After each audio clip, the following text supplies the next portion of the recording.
Hey, good evening, and welcome to the Power of Now, Inside Outside on Wellness Wednesday.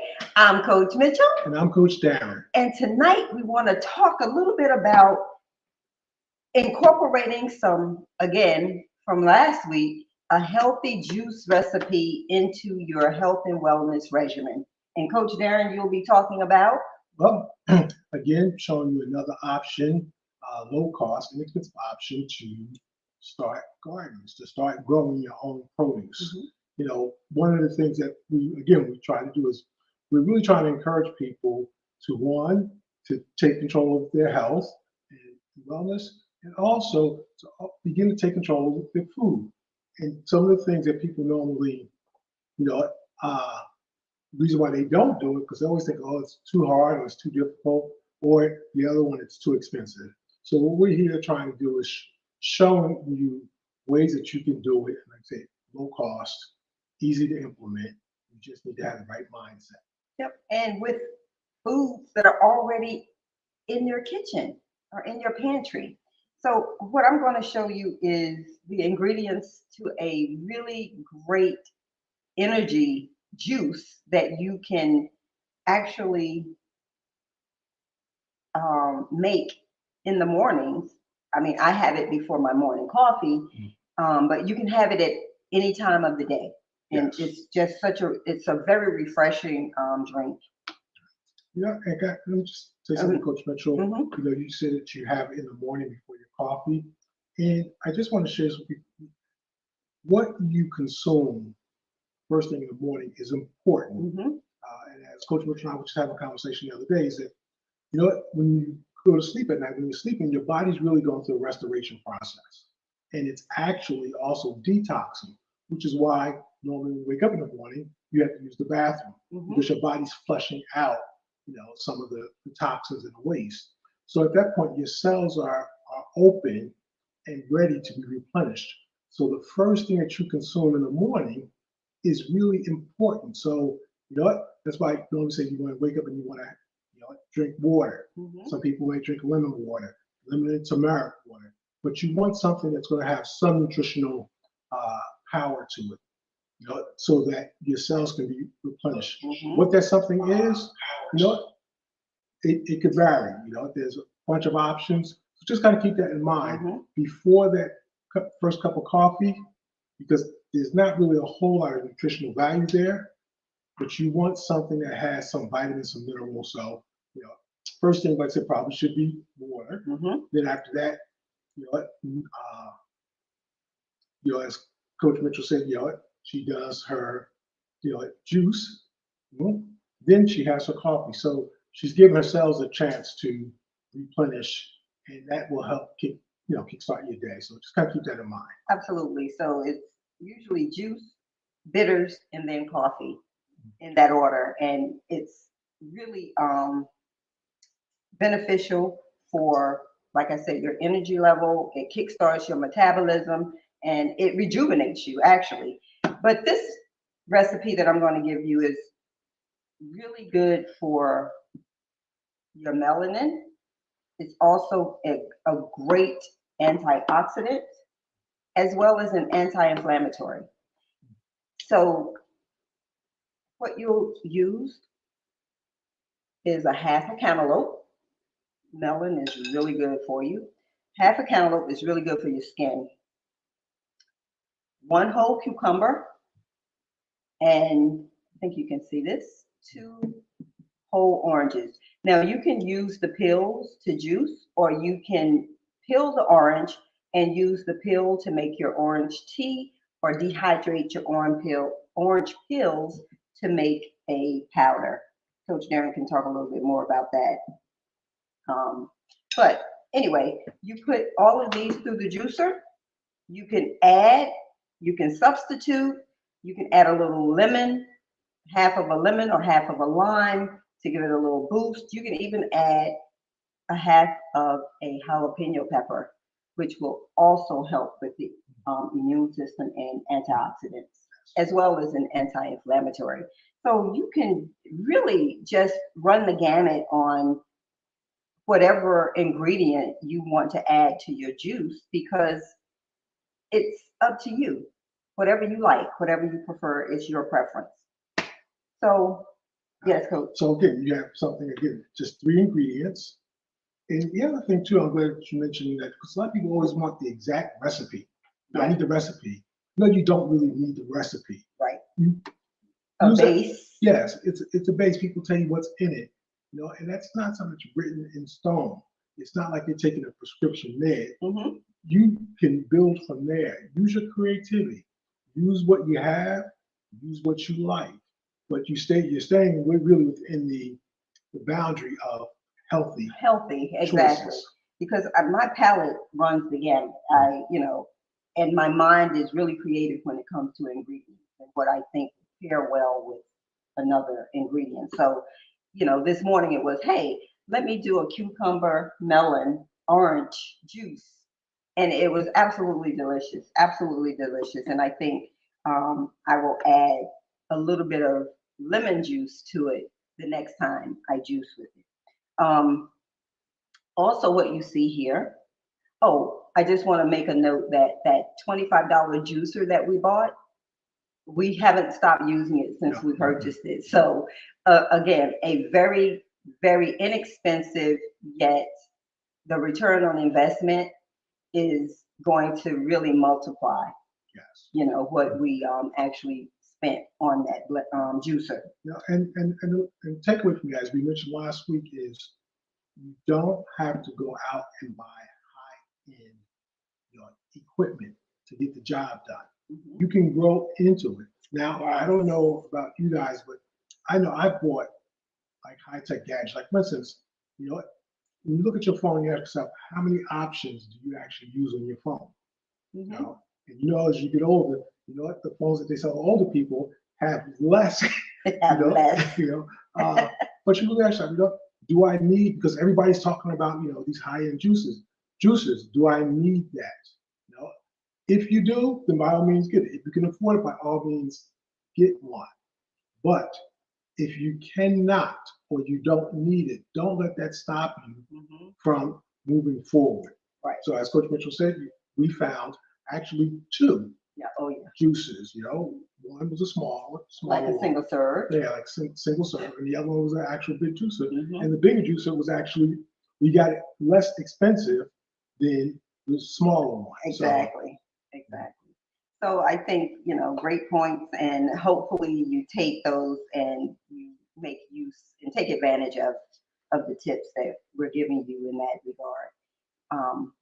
The other thing that I have here, unless you have something else to add regarding the juice. No, I thought you were heading over there to it. It was beautiful, Yeah, beautiful green. Beautiful. Let me tell you. Now, this is an apple mint stem. And as you can see, those leaves, those mint leaves, are really healthy. They're wide, they're beautiful, especially if you really like mint. Use it in your desserts. You can make tea.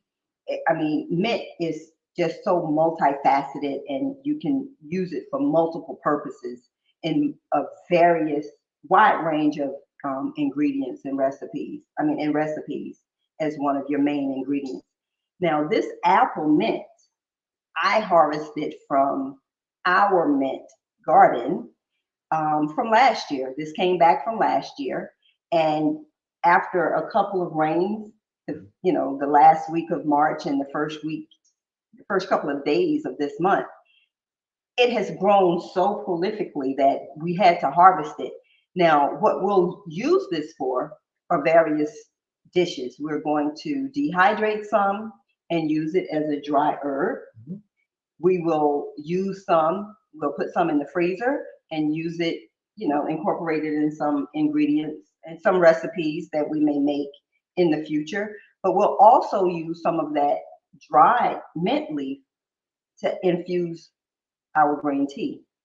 So, you can use this for, like I said, for various dishes. But again, this is something that we harvested. And if you happened upon our page yesterday, I posted the mint leaves as well as the dish that I made from the turnip greens, the cabbage, and the Brussels sprout leaves that I harvested from the garden from last year that sort of, made it through the winter.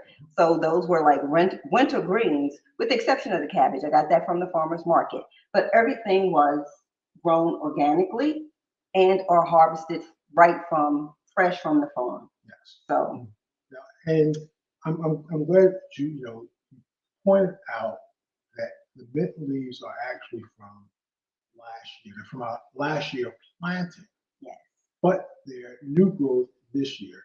So it really, it lines up with why we try and encourage you to grow your own produce as much as you can, whatever you can, because what you just shared, Coach Mitchell, that is the power of nature. As nice as these leaves are, yes, we didn't do we anything. did nothing. Nature took care of that. And again, the pots were set out all winter. The leaves, the plant kind of, Died back a little bit. and then as you said, Coach Mitchell, the sun hit it, the temperature started to rise a little, the rain hit it, and these plants just took off. And for those if you're familiar with growing mint, to make it even grow more, you have to prune it. You have to prune it, absolutely. So what we see here is, here's the beautiful part. You got 3 canisters there. You had a bag full. We've already started dehydrating some. And what I always do when you prune something, you bring it in the house, I always take a snip to try to start the process all over again. So those are just 2 stems that, I just stuck in water. They'll stay in water. Beautiful. Yes, and hopefully they'll start to root, and then they'll go in another pot. So, we'll just have an additional pot of mint. And right now we're up to maybe 10 different types of mint. 10 different varieties of mint, which we will, showcase on a future session. But I also want to just caveat, do not plant mint in the ground. If you can't contain it or confine it to a specific area, it's very aggressive and it will take over your garden. So you always want to plant mint in a container, a nice big container, especially if you like the different varieties. And, I do make a drizzle or a simple syrup out of some of the mint that we harvest, but you don't want to plant mint in your garden in the ground because it is very aggressive. It's a vine, it runs, so it will take over. So plant it in a container. It's a beautiful plant. It will last all season as long as you cut it back, prune it. You'll have mint for really forever. Which is why I always say, by getting in touch with your food source and growing and learning so much, to really point out just the beauty of nature. Because again, the more you take off that plant, the more that plant will produce. Like trimming your hair. Yes. So it's just a gift that was just meant to give. If you take care of it, it will continue to give. Absolutely. Now, and again, there's so many different ways that you can utilize it. So that's, like I said, the mint, and now I guess we can transition over to outdoors. Yes, outdoors. Starting indoors to transition outdoors. So I'm going to move my juice ingredients out of your way. All right. Okay.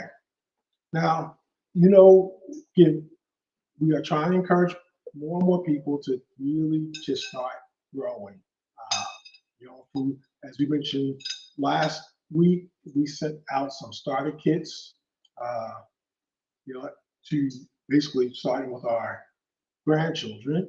And then we have, we'll send out a couple more before the end of the week, to some other children, all to try to get children encouraged to start growing, their own food, or their own produce, I should say, which really should be your food, because most of your food should come from, from the ground. Okay, so with that, we're trying to remove the barriers so that people can find easy ways to at least get started. Because I think once you get started and you feel that thrill of growing something, it will inspire you to keep going. You know? So what we have here is a very inexpensive, cheap, lazy way of getting your garden started. Now, if you saw tonight's description, it was mentioned about repurposing the red cups. Mhm. Now, most people might be familiar with the red cups. Well, the red cups are those plastic red cups that people buy and they use them for their events. And the kind of running joke is that that's what you got your drink in. All right, you get your red cup party. It means you're going to have something to drink Mhm. in your red cup. Now, fortunately, we don't have any red cups. So we're going to replace them with these lavender cups, which came from I don't know how long ago, but Same material. same material, same exact cup, just different color. And if you color coordinate everything, you can buy them to coordinate with your garden. Yes. So again, when you're growing something, you can pretty much grow in anything. But people use these cups to grow their plants. Like, they use these cups maybe to grow tomatoes. And it's really simple. Now, you have a couple of ways of getting started, all right? You can do single or you can do what's a double cup. And I'll explain that in a second. The first thing you need a container, all right, to grow something in. You need soil. And I always make the distinction, you need soil, not dirt. Is it, a difference. Soil is a living organism. Dirt is the void of the nutrients and the minerals that are needed to grow something. So you want to make sure you get soil. Now you can convert dirt into soil, but I've said just buy a cheap bag of soil to get started. Or the other thing that we use is the coconut coir. Mhm. So there are several ways, but right here it's just an inexpensive soil. I have learned how to what they call amend the soil. So this soil is actually from plants from last year.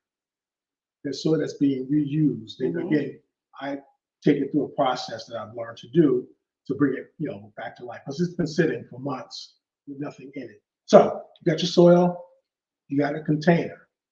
Now, first thing you can do is you can put soil in your cup. That's number two, Uh, and I got all the indoor tools here as opposed to outdoor, but we're gonna try to make this You need work. me to hold that? Yeah, let's just take that for a I'll second. hold that. I'll see if I can scoop something out of here. All right. So, you just want to put some soil in your cup, and you don't want to fill the cup all the way up. All right. And So what, about halfway, three yeah, quarters? halfway, 3/4. Okay. Right? Now, I'll just Just move that around a little okay, bit. yes. Clean it But off. I also want to say, I just made a slight mistake, but I will tell you what I forgot to do. Huh? What'd you forget to do? Okay. All right. If you're doing with this cup, you'll pretty much know when you get any pot from the store. Most pots, most, but not all, if you turn it upside down, it will either already have the holes in it or will have indentations for you to put holes in it, which you can do with either a drill Mhm. or a hammer and nail. If you're using these cups, just use a nail out and a hammer and punch, for this you can probably punch one hole right in the middle and you'll probably be okay. You don't really need a hammer with this No, you probably cup could just, because it's so thin, right? yes, Well, you have another cup. Let's see. yeah. So which you could do is, and when you're doing this, I should say, you can try to do it this way, Mhm. or just do, see? Oh, there we go. Yeah. There we go. A little stronger and sturdier than I anticipated. So you got your hole in Okay. there, and because the cup is so small, you probably can get by maybe one hole. If need be, you could put two. And that's for drainage. And it's right. And that's why you always want to make sure your container has the ability to let the excess water flow out. Wonderful. So here's your cup, all right? Here's your soil, so just to keep things in check, we're gonna put the soil Okay. in a cup hole, all right? We'll use that for another planting. Yes.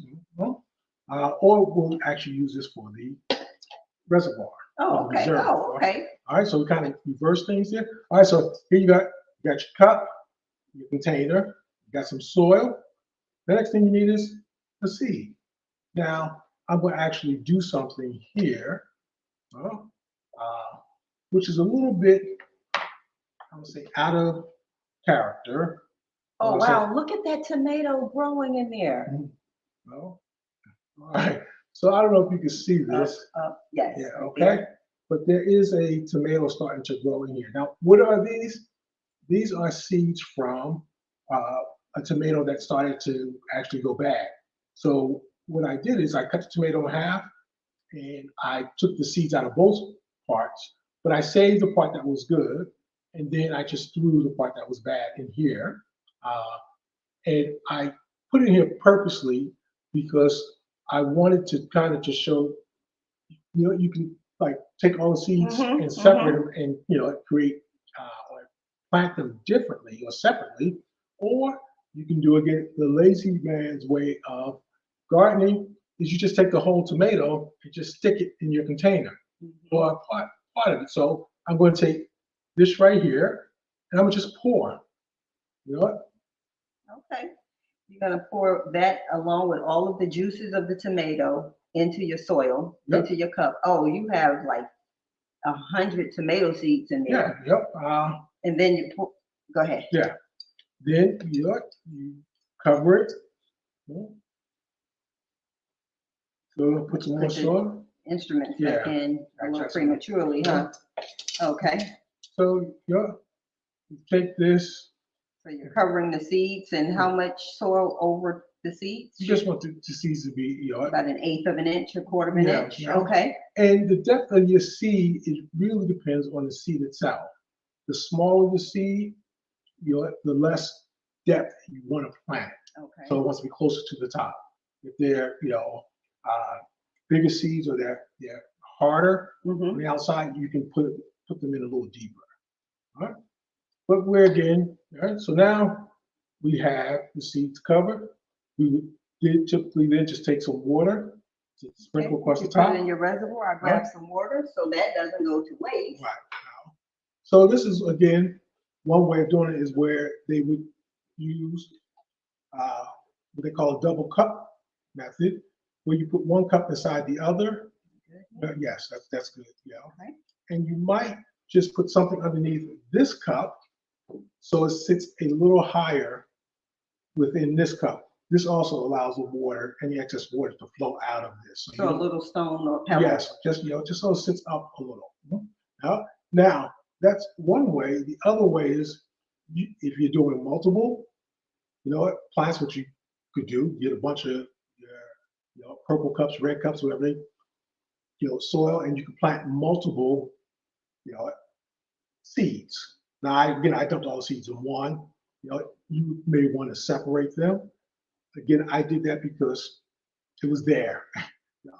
So you do that, and you can then take these cups with the hole in it and put them in an aluminum pan.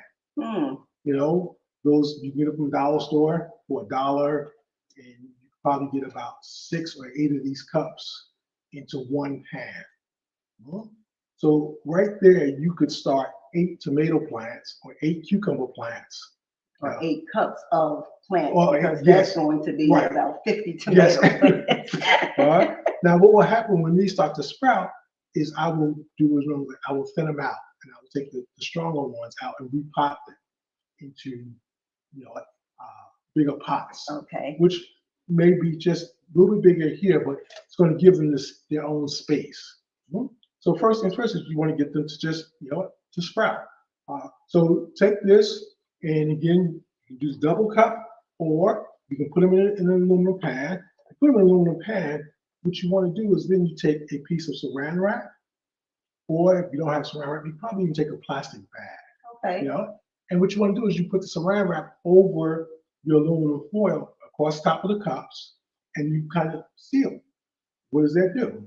It's the Greenhouse effect. Oh, Right. nice. Again, aluminum pan, plastic cups, some soil, some seeds from something that you've already consumed. Less than $5. Yes, like I said, probably even less than that if you really break it down. Now, once you do that, you want to stick your aluminum pan someplace that's preferably warm, because again, you want the warmth to help the seeds to germinate. One of the classic places, that people use is they'll take that aluminum pan and sit it on top of the refrigerator. And that's, because that tends to be warm, and that will, it doesn't have to be hot. You don't want it hot. Just want it, relatively warm. Don't forget you put it there. Yes. And depending on what you plant, anywhere from a week to 3 weeks, you should start to see, some growth. Now, here's the thing, that I really stress. A year ago we talked about this when we did our, segment on food scarcity and food deserts. And I had the opportunity to submit a proposal to the administration on that same issue. And here's really the answer, because I just dumped. We didn't count, all right, but this was a tomato that's gone bad. I just dumped, we'll say, half the seeds into this cup. And if all of these plants were to grow, each one could possibly produce 50, 100 tomatoes. Yeah. Right in this cup, that's one seed. And you multiply that times 50 seeds. So I'm not going to accept the fact that we cannot feed folks. Now, it will require people changing their relationship with food. Yeah. But it's doable. So even as individuals, as homes, it's, again, we stress that it's a good way to a good project to do with your children. Doesn't cost much. This is a regular tomato, like a Tom tomato. Actually, I don't know. So one plant will produce about 6, maybe 10 tomatoes. Yeah, actually, all of this came off the vine, but I don't know the variety. Right.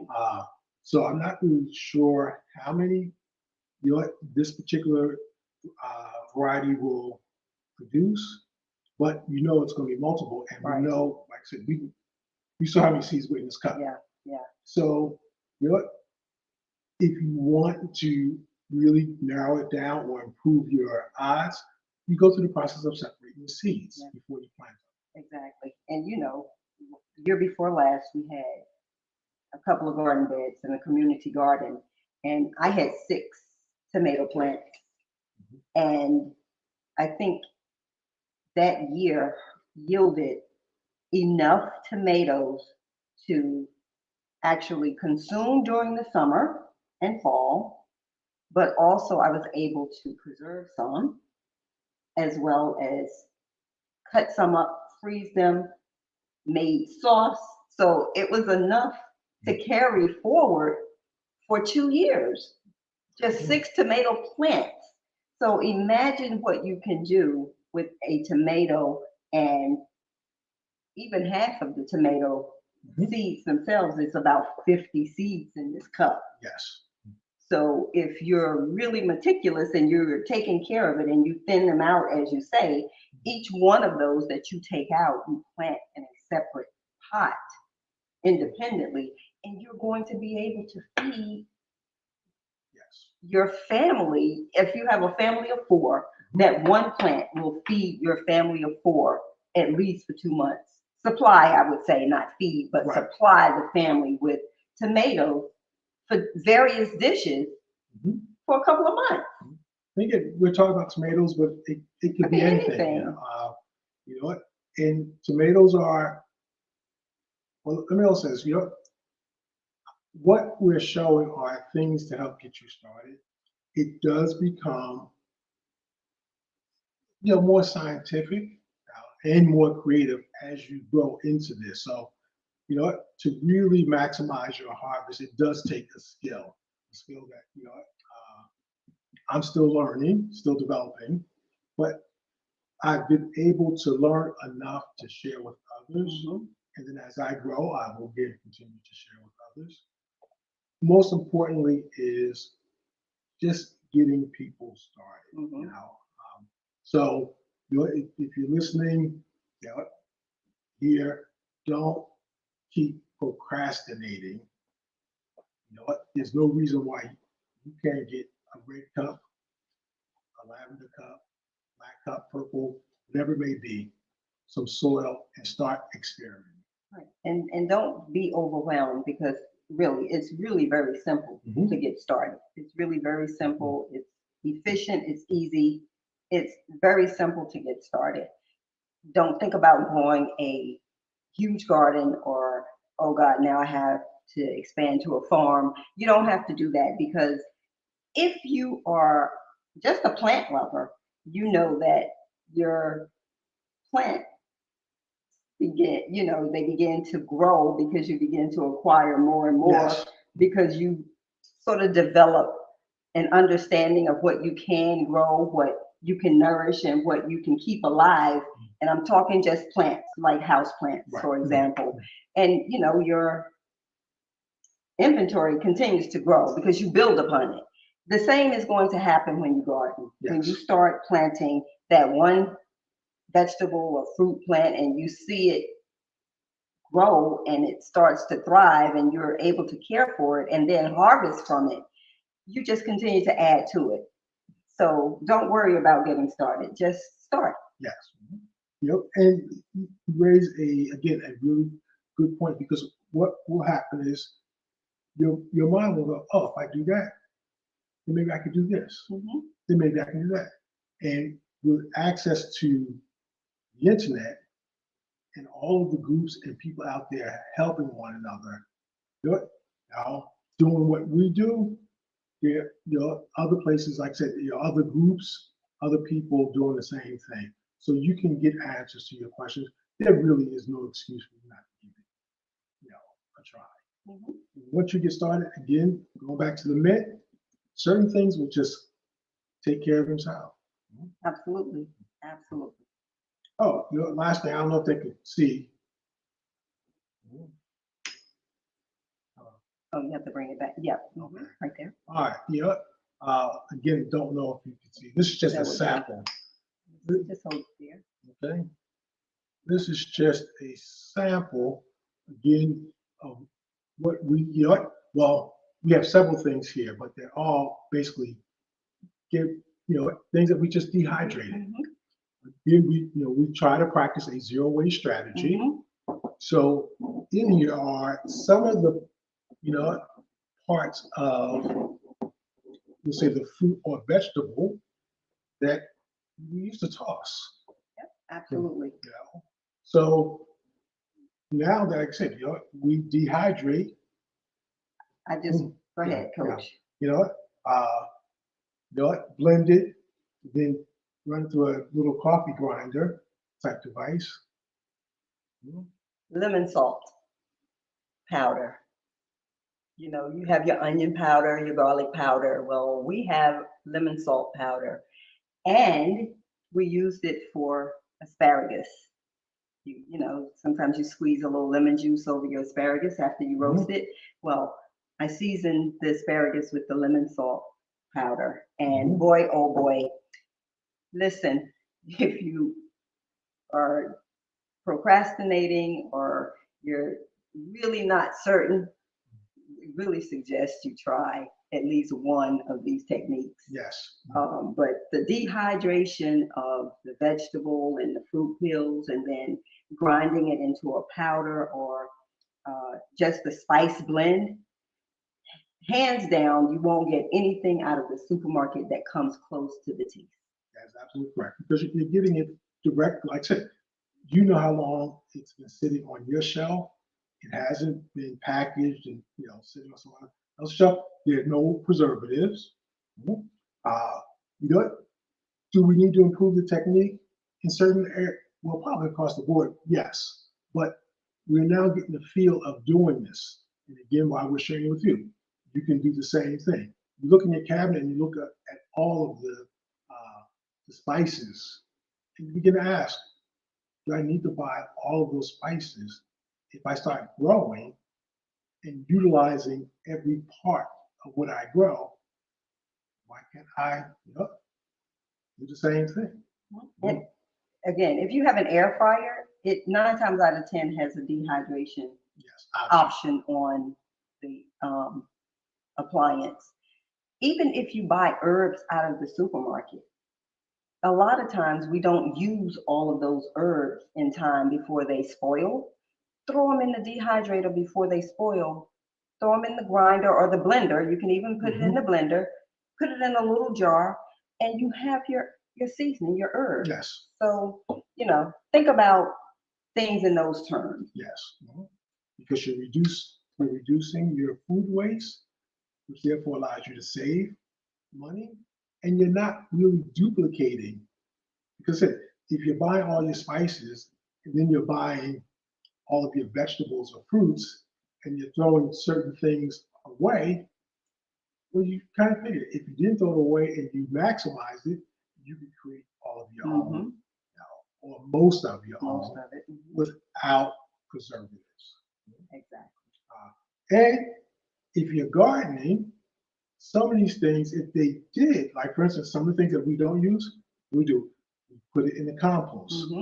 So again, maximizing the use. And even if you take, for instance, like this orange spice, or like we have orange and cinnamon, these things also can be used in the garden around your plants to protect it from certain insects. So again, you don't have to buy a whole bunch of chemicals. Right, all organic. Yes. So again, it's just a lifestyle. You develop your routine, your rhythm, your system, and you can do it. Absolutely. Well, thank you, Coach. This has been very informative. I really am excited to see the tomatoes grow. So we'll be tracking that. Yes. And hopefully we'll be bringing that to you in a couple of weeks to show you the results. Yes, the progress. Hopefully something will germinate by next week. So at least one may pop up. Well, whenever it pops up, be sure we will bring it to you. Yes, we'll post it on the page. Yes, definitely. All right, Coach, any last minute tips? No, just start. Just start. Listen, thank you for joining us tonight for Inside Outside on Wellness Wednesday. We really hope that, some of these tips and techniques and recipes that we've brought to you will help you along your health and wellness journey. As always, if you have any questions, please post them to the page. Feel free to reach out to us in Messenger. I'm Coach Mitchell. And I'm Coach Darren. And remember, if you don't start now, there can be no next. Until next week, Tuesday, 8 p.m., join us for the Power of Now, where hopefully we'll bring you another great, informative, and empowering session on something about life that will help motivate and encourage you to grow in your life's journey. Again, have an amazing evening. Good night.